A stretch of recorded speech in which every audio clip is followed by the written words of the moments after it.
Bonjour, bienvenue dans le studio des Indés Radio. On reçoit aujourd'hui John Maman pour son tout dernier album.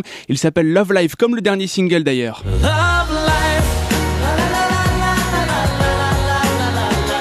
Love life, la la la la la la la. It's you and I. La la la la la la la. Love life, la la la la la. Ce single fait plaisir à tout le monde et je pense qu'il fait peut-être plaisir à vous en premier. John, bonjour. Bonjour, comment ça va? Ça va très bien, on est très heureux de vous recevoir ici pour parler surtout de votre parcours, parce que quand j'ai lu ce parcours, j'ai l'impression qu'on pourrait écrire un bouquin avec toutes les anecdotes que vous avez vécues pour en arriver jusqu'ici. C'est incroyable et tout est vrai en fait. On pourrait écrire un roman, je pense que ça en plus ça se vendrait super bien en plus de l'album. Bah écoute, tu es journaliste? Si tu te proposes, écoute, on peut écrire le bouquin ensemble, ce sera avec grand plaisir. Qui sait? Qui sait, exactement. Alors on va parler de ce nouvel album qui vient de sortir, Love Life, et ce single, la chanteuse portugaise Kika. Comment s'est passée la rencontre d'ailleurs? J'étais en studio en séance de songwriting, donc de composition avec une équipe de producteurs avec qui je travaille à Madrid. Et Kika avait un titre qui était en train d'être produit justement par mon producteur. Et on s'est rencontrés comme ça, je l'ai entendu chanter. Et d'un coup, je lui ai dit, écoute, j'aimerais bien essayer de lui faire des chansons d'abord. Et il m'a dit, ouais, pourquoi pas. Et puis j'ai réfléchi, j'ai dit, tiens, pourquoi on ferait pas un truc tous les deux? J'aimais beaucoup, j'ai été vraiment touché par son grain de voix. Et à savoir qu'elle est très très jeune, elle a 16 ans, Kika. Et oui. Elle a une voix, c'est une vieille âme. Elle a de la chaleur. Et donc j'ai tout de suite vraiment apprécié son identité vocale. Et c'est parti comme ça, j'ai pris une guitare, on a commencé à composer la chanson et on l'a enregistré direct. Et c'est venu comme ça, ouais, tout naturellement. C'est ça. Alors on peut se dire John Maman, ok, c'est un nouveau arrivé comme ça. Tiens, on va écouter son album. Non, John Maman, c'est pas du tout un nouveau. En tout cas, c'est pas un nouvel artiste. C'est l'homme de l'ombre. Moi, je l'appelle. Ça te correspond bien comme ça. T'étais un petit peu dans l'ombre jusqu'il y a peu. J'ai tendance à entendre beaucoup ça, à le lire aussi, et les gens disent voilà, l'homme de l'ombre. On dit souvent ça des gens qui ont commencé par travailler au service d'autres pour ensuite être dans ce qu'on appelle la lumière entre guillemets. Mais moi je prends pas trop la chose comme ça, parce que la musique c'est quelque chose de vraiment global. C'est-à-dire que t'es dans la musique ou t'es pas dans la musique. Et le passage à ne pas être dans la musique, à rêver de rentrer dans ce métier et à y être, c'est un truc tellement difficile qu'une fois que t'es dans la musique, après il t'arrive ce qui t'arrive et c'est ton petit chemin. Donc derrière, devant, moi j'ai eu envie d'être interprète pour avoir accès à la scène, rencontrer un public. Donc du coup, voilà, l'homme qui sort de l'ombre ou pas de l'ombre, ou la lumière ou pas la lumière, j'espère rester dans ce métier le plus longtemps possible. Aujourd'hui, on connaît la voix de John Maman, on connaissait ou les textes ou les compos de John Maman, quelques exemples comme ça. Derrière ce titre, John Maman. Assis par terre, voir le monde qui défile et l'avoir pour domicile. Derrière ce titre, John Maman. You and I, close together, a new dimension. Louisie Joseph, maintenant Elisabeth Ovati, Tom Dice, et puis la comédie musicale qui cartonne en ce moment, Robin des Bois, on est là pour ça. Derrière ça, John Maman. On est là pour ça, oh, relève les manches, t'endors pas, fais ce que tu peux déjà. Voilà pour la version française, mais derrière ça aussi, John Maman.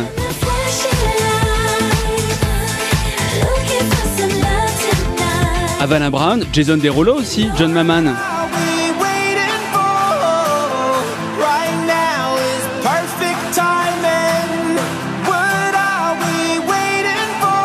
Allez, encore un autre exemple. Derrière ça aussi, John Maman, LMFAO, Justin Bieber.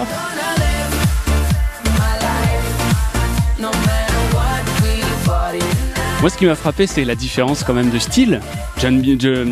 Bieber, juste après, peut-être Elisabeth Ovati, Tom Dice, Louisie Joseph, c'est tellement différent, c'est une adaptabilité. Il faut être capable de le faire. Je suis content que tu me parles de ça, parce qu'en fait, c'est un combat que je mène un peu tout seul, dans lequel je trouve qu'il n'y a pas suffisamment de collaboration ici, que les gens se mélangent pas suffisamment, et que c'est le fait de se mélanger qui fait qu'on arrive à faire plusieurs styles, plusieurs choses. Enfin, la base d'une chanson, c'est quand même un instrument avec une ligne mélodique, soit un piano, une guitare ou peu importe ce que tu choisis comme support. Et à partir du moment où tu fais des mélodies, l'arrangement derrière, à moins que vraiment tu sois enterré dans une variété profonde et que tu puisses jamais t'en défaire, le but du jeu, c'est quand même de se faire plaisir et de chanter des trucs qui nous passent par l'esprit. Et je pense pas que il n'y a pas de petite boîte dans lesquelles écrit tiens, lui il fait de la musique indé, branchouille, tiens, lui il fait de la musique que rock. C'est super, mais quand tu es compositeur, tu fais des mélodies. Et ensuite, tu t'entoures avec le bon réal. Si tu sais le faire, super. Si tu sais pas le faire, le bon réal qui va te faire du rock. Moi, j'ai bossé avec Louis Bertignac. Avec Louis, on fait du rock, quoi. On met les gens dans les cases en France, généralement. Écoute, je pense que t'es très vite collé à une image. Et malheureusement, c'est un peu dommage parce que le fait qu'on te le dise t'enferme dans cette image. Alors on va revenir un petit peu sur votre parcours parce qu'effectivement on peut se poser la question comment on en vient à composer des chansons pour des artistes comme ça, pour LMFAO, pour Jason Derulo. C'est pas la porte à côté, il faut traverser l'Atlantique, il faut les connaître et on peut se rendre compte aussi que là-bas c'est peut-être encore plus difficile de rentrer en contact avec ces artistes-là, c'est vrai? Écoute, j'ai eu la chance de rencontrer un grand producteur américain qui s'appelle Red One. Et on a sympathisé, j'ai commencé à lui envoyer quelques chansons et après plusieurs mois, il m'a proposé d'intégrer son équipe de compositeurs. Et c'est grâce à lui, c'est comme ça que j'ai eu accès à ce type de projet. Il faut que vous nous la racontiez, cette rencontre, c'est assez exceptionnel. Ça s'est fait par le hasard complet, c'est des chemins qui se croisent et qui ne doivent pas forcément se croiser à la base. Encore une fois, Madrid. Et Red One est basé une partie de l'année en Espagne à Madrid. Et à l'époque, il travaillait il produisait un projet français d'ailleurs. Et le producteur de ce projet m'appelle et me dit ce serait intéressant que tu viennes et que tu le rencontres. Je dis ok, pas de problème. C'était un peu un rêve que de rencontrer ce mec-là. On dit pas non à Red One. Non. Et puis on dit pas non à des bonnes collaborations dans la musique, à rencontrer des gens grands ou petits. Voilà. Déjà. Alors en plus quand c'est Red One. Et du coup, voilà, on a rigolé avec Red One, je l'ai vu bosser, je lui ai fait écouter quelques titres. Il m'a dit écoute, voilà mon mail, envoie-moi des chansons, et je lui ai envoyé des chansons pendant plusieurs mois. Je lui ai d'abord envoyé un premier message en lui redemandant si je pouvais lui envoyer des chansons. Parce que je voulais pas polluer sa boîte à lui envoyer des trucs, il y a des milliers de gens qui doivent lui envoyer des titres, et il m'avait pas répondu en fait. Et 2 mois passent et je suis invité à aller voir le concert de Lady Gaga à Paris. Oui, alors pour bien comprendre, c'est vrai que Red One produit les titres de Lady Gaga, ceux aussi de Jennifer Lopez, de Pitbull, en France, Mylène Farmer aussi, des artistes français. Tout le monde veut bosser avec lui. C'est vrai qu'au bout d'un moment, on peut se dire, bon, bah, c'est peine perdue, j'ai lancé une bouteille à la mer. Et puis le comble, c'est que vous allez voir le concert de Lady Gaga, dont les titres sont produits par Red One. Et là, vous ressentez quoi à ce moment-là? Le gars, c'est un génie. Moi, pour l'avoir vu travailler, c'est vraiment un génie. Comme voilà, t'as de la chance de croiser un mec comme ça.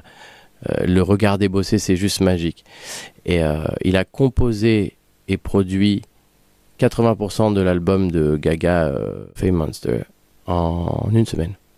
Enfin, je me suis un peu sorti du chemin parce que quand je parle de lui, je suis très passionné par l'histoire de ce mec et par ce qu'il représente. Mais pour revenir à moi, et donc du coup, je regarde ce concert et je dis, ouais, regarde la prod, la réal, les chansons, l'artiste, et j'étais avec ma copine et je la regarde et je lui dis, tu te rends compte, j'ai eu la chance de passer 2 jours avec le mec qui a fait ça.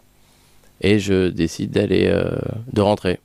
Et le couple d'amis qui était avec nous me dit, ah, on a faim, viens on va manger. Je dis, écoute, du coup j'avais un peu les boules en fait. Parce que j'ai quand même, je l'ai rencontré, il m'a dit envoie-moi des chansons et il s'est rien passé. Donc j'ai l'impression d'avoir manqué quelque chose, quoi. Ah oui, t'as la chance mais t'as pas la chance. Et c'est affreux. Voilà. Et du coup, il me traîne pour aller manger. Et à un moment donné, je suis en train de manger, je leur dis, je l'ai rencontré, il m'a raconté comment il avait fait ça pour Gaga, et comment il avait fait ça, et le mec est génial, et je suis là, et t'as vu. Et d'un coup, ça tape au carreau. Je sais pas si on entend. On entend. Donc ça tape au carreau comme ça, je tourne ma tête, je vois Red One qui me dit « Hey, my brother, how are you ?» Et il vous reconnaît. Et déjà, il me reconnaît, je suis choqué. Et en plus, il me reconnaît, mais le mec, super agréable, joyeux. Et donc, on se parle, il me dit, écoute, je suis désolé, je t'ai jamais répondu à tes mails, viens demain à mon hôtel, je décolle à 19h, mais viens avant, on prend 1 heure tous les deux. Je dis, ok. Je suis allé à l'hôtel, je vais jouer des chansons. On a passé donc 2 heures ensemble. de l'aéroport, elle m'a envoyé un petit message, t'inquiète pas, on va bosser ensemble. Et après, plusieurs mois sont passés, continue à m'envoyer des titres, j'envoyais. Un jour, elle m'appelle et me dit, je suis à Miami, voilà, rejoins-moi et tu vas rentrer en studio avec nous pendant une semaine. Et je lui ai dit, ravi que tu me gardes, merci beaucoup. Je l'ai remercié 100 fois parce que c'est... Oui, vous avez baigné dans la musique parce que vous avez un papa qui est Ouais. musicien, qui a fait partie d'un groupe. La musique, c'est un pote aussi pour moi. C'est un vrai truc avec qui je partage tout, avec qui je ferme les yeux, je voyage, j'oublie, je pense à des trucs. J'imagine qu'il peut m'arriver des choses, j'ai plein de rêves. Et ce père qui tous les jours de ma vie, quand je me réveillais, quand je me couchais, ou au moment de m'endormir, ou quand j'allais pisser la nuit, il était sur son piano avec sa guitare à faire des chansons ou à en écouter avec ses copains musiciens qui étaient là. Donc, quelque part, c'est la curiosité qui m'a amené d'abord à l'instrument et ensuite l'envie de créer, quoi, tout simplement. Qu'est-ce qui vous a permis de faire ce deuxième album en termes d'inspiration? Comment vous l'avez construit cet album? Bah déjà, tous les trucs que tu m'as racontés, c'est-à-dire toute l'histoire de ma vie, j'ai à un moment donné, c'est un peu la digestion de vie d'un jeune trentenaire qui a un de ses anniversaires, regarde en arrière. Et moi, c'est un exemple très drôle. Souvent, mes potes, ils me disent j'ai fêté 35 ans, j'ai fêté 40 ans, j'ai les boules, c'est relou, je vieillis, nanana. Et je leur dis, écoute, tout dépend de à 40 ans, ou à 30 ans, ou à 20 ans, quand tu t'arrêtes, et que tu dis, j'ai tel âge, et tu regardes ce qui se passe derrière. T'es vieux, ou t'es pas vieux, ou t'es bien, ou t'es pas bien, en fonction de ce que t'as accompli, en fait, dans ta vie. Et moi, je me suis arrêté à 30 ans, et j'ai regardé derrière, et j'ai dit, voilà, il s'est passé ça, aujourd'hui, je vais peut-être aller là, il y a ça et ça. Et j'avais envie de le raconter dans un album avec avec des touches d'humour et beaucoup d'autodérision, et ça a été un vrai partage, une vraie complicité avec les auteurs avec qui j'ai collaboré pour pouvoir justement arriver à sortir toutes ces petits des chansons, comme une chanson dans mon album qui me tient vraiment à cœur, qui s'appelle Plus que les autres, qui est dans lequel je dis faudra m'aimer plus que les autres puisque j'ai quelque chose de moins. Et voilà, c'est ce genre de truc qui m'amuse, ou fais pas la gueule John. Je suis très content que vous parliez de Plus que les autres. Quand j'ai écouté votre album, il y en a une qui m'a touché, c'est bête mais c'est le même nom en fait, qui m'a touché plus que les autres. Et vous disiez, j'ai lu dans l'une de vos interviews que votre façon de parler, de composer, votre but d'écrire, c'est de produire des émotions chez les autres. Et ben celle-ci m'en a procuré. Alors j'aimerais qu'on l'écoute justement. Faudra m'aimer plus que les autres, puisque j'ai quelque chose de moins. Moi je t'aimerai comme aucune autre, je sais déjà, j'en suis certain. Et tes envies seront les nôtres, les plus belles nuits sont des matins. Alors c'est pas la seule couleur de l'album, hein. Il y en a beaucoup d'autres. Laissons-les rêver, plus festifs. Alors laissons-les rêver, revoir le soleil se lever. Des refrains aussi très efficaces, je pense à ce titre. What am I gonna do? What am I gonna say? I've been trying and searching for somebody else. Vous avez collaboré aussi avec de nombreux auteurs pour cet album. Et alors, qu'est-ce qui vous dérange? Et alors, tant mieux si je vous démange. Et ce titre qu'on retrouve aussi sur l'album qui s'appelle Et alors, on fait un clin d'œil à Florian Gazan qui a écrit cette chanson, Oui. n'est-ce pas? Florian, mon grand ami. Vous composez, vous écrivez, vous interprétez sur cet album, et vous avez composé sur un texte qu'on vous a donné. Alors personne ne pensait à un artiste en particulier, on vous envoie un texte, vous lisez ce texte et vous vous dites mais c'est pas possible, il y a un seul artiste qui peut chanter ce texte-là. Vous savez de qui je parle? Oui, bien sûr.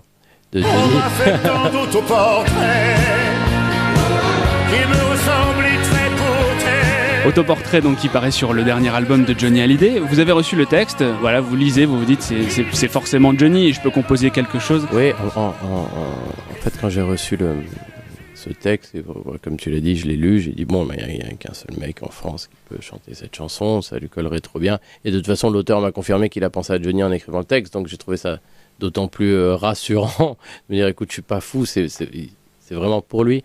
J'ai été sur internet, j'ai pris 2-3 photos différentes de Johnny, je regardais Johnny comme ça et je faisais On m'a fait tant d'autoportraits, tu vois, et j'essayais de me mettre dans le personnage pour pouvoir... Et il vous a réservé une belle surprise pour la première interprétation de ce single, La Tour Eiffel, La Tour Eiffel. c'était exceptionnel. Pour moi, c'était vraiment un grand moment. Et puis, faire des chansons à Johnny, ça fait plaisir à toi, ça fait plaisir à tes parents, ça fait plaisir à tout le monde. Johnny, on n'est pas au début de sa carrière. Du tout. Quand on entend votre parcours et quand on vous entend parler aussi, on comprend que vous, c'est le début et qu'il n'y a que plein de bonnes choses qui vont pouvoir vous arriver dans les prochaines années, autant que pour les collaborations que pour de futurs albums, de futurs titres, et celui qui tourne partout en ce moment, Love Life. Je pense qu'on n'a pas non plus fini de l'entendre. Love life. La la la la la la la la la la. Love life. La la la la la la la. It's you and I. Et l'album qui s'appelle aussi Love Life qui vient de sortir. Merci beaucoup John Maman d'avoir accepté notre invitation. Merci de m'avoir reçu. À très bientôt. À très bientôt.